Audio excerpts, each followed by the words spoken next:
time. How many of you ever had story times during the holidays with your children? Oh, good. I started a tradition, I think. Is that picking me up? Yeah, you don't have to go great. close. Okay, thanks, Paul.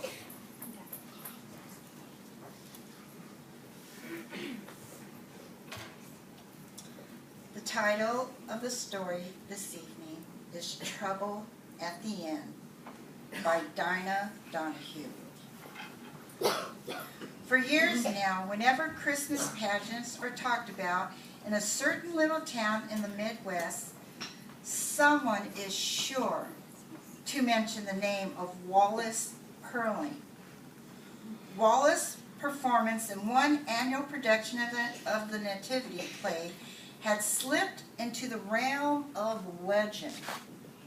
But the old-timers who were in the audience that night never tire of recalling exactly what happened.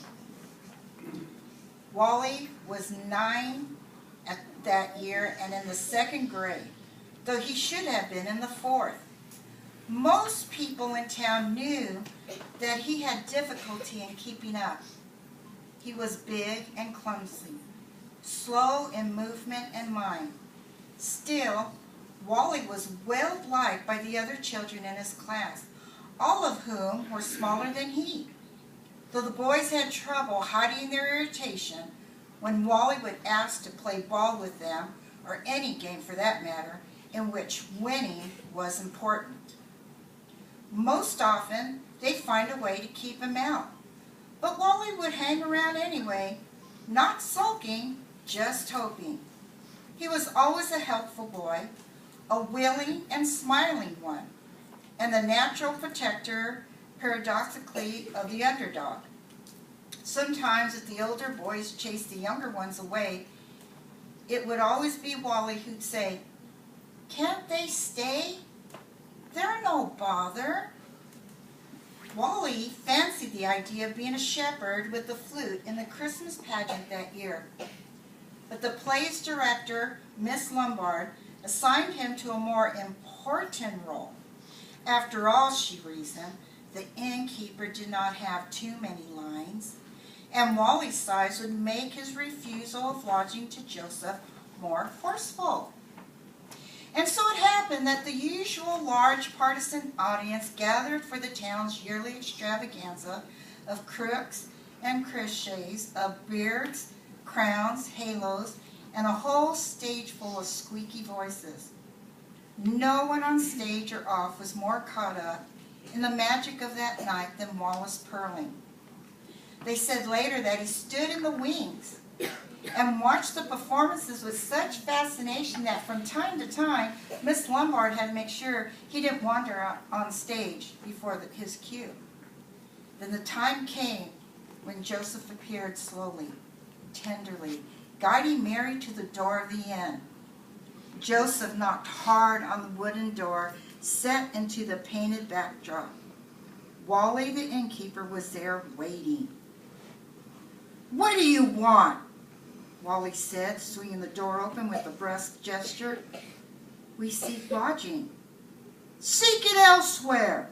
Wally looked straight ahead but spoke vigorously. "The inn is filled."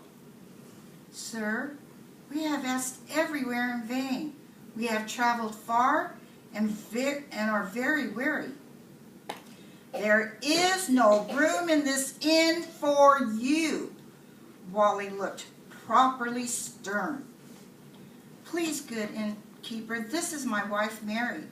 She is heavy with child and needs a place to rest. Surely you must have some small corner for her. She is so tired." Now, for the first time, the innkeeper relaxed his stiff stance and looked down at Mary.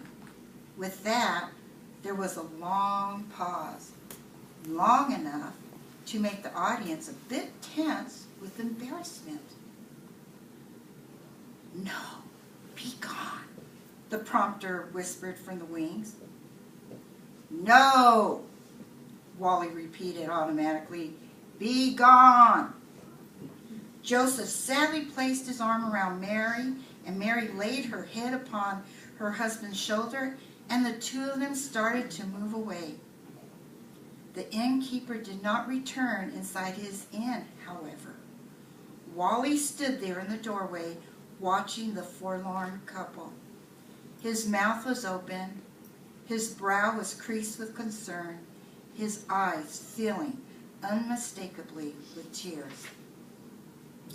And suddenly, this Christmas pageant became different from all others. "Don't go, Joseph," Wally called out. "Bring Mary back." And Wallace Perling's face grew into a bright smile. "You can have my room." Some people in town thought the pageant had been ruined. Yet there were others, many, many others, who considered the most Christmas of all Christmas pageants they had ever seen. The end.